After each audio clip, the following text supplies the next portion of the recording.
2023 मायथाइ बे 2023 मायथाइनि दिनैनि साना बर'लेण्ड बुब्लिनि थाखाय मोनसे जारिमिनारि सान। मानोना दिनैनिफ्राय 5 बोसोरनि सिगांनो बर'लेण्ड बुब्लिनि जोनोम जादोंमोन आरो दिनै बे 5 बोसोरा गायसन सान फालिनायनि सान दिनैनि सान। आं बर'लेण्ड बुब्लिनि बे गायसन सान एबा जोनोम सानाव बेखौ फालिनायाव बाहागो लाफानो मोननानै गोजोननाय मोनदों। आंहा मोनसे मिजिं दङ जे बर' हारिखौ फोथांनो, जोंनि राव हारिमु थुनलाइनि मानदान्दाखौ गोजौआव बोखोनो सोलोंथाइल' रोंनानै जाफुंजोबा।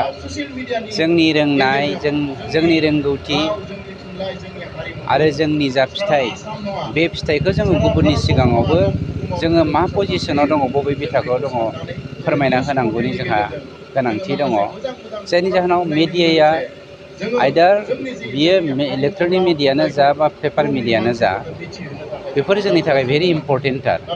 मानोना थांनाय जोंनि बर'लेण्ड मुभमेन्टनि समाव मोननै बिथिंजों, जेनेबा फरायसा आफादनि जा डेम'क्रेटिक आन्दलन आरो जोंनि नैबे आर्म स्ट्रागल आन्दलननि गेजेरजों, आर्म स्ट्रागल मुभमेन्टनि गेजेरजों जोङो जा हमदांनानै मोनबोबाय जे जोंहा बे बिजोङा गैयिनि थाखायनो, मेडियाया गैयिनि थाखायनो जोङो जोंनि माबाखौ मुलुग दरबाराव फकास खालामनो हायाखैमोन। बाख्नायनांगोन दिनै बर'लेण्ड बुब्लि, बर'लेण्ड रादाब, गुबुन गुबुन जोंनि दा डिजिटेल मेडियाफोर बा जोंनि पेपार मेडियाफोर, बिथांमोना दिनै बर' हारिखौ जौगानायावहाय आनादार स्टेप मोनसे जौगानायावहाय मैखोम बिहोमा होदों, जायखौ जोङो मालाबाबो बावगारनो हाया। जायखौ जोङो गोबां बोसोरनि सिगांनो बेखौ हमदांनो हादोंमोन आरो बे हमदांनो हानाय खामानिखौ नोंथांमोना मावफुंनानै होबाय। बेनिखायनो आंनिफ्राय रोजा रोजा साबायखर थाबाय।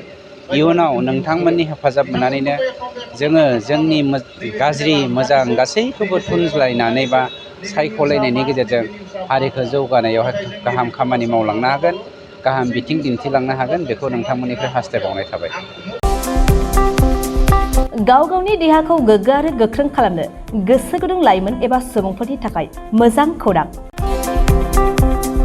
क'क्राझार सोहोरनि खोदोमथलायाव लानानै फैदों फिट सिटी मुंनि मोनसे जिम सेन्टार।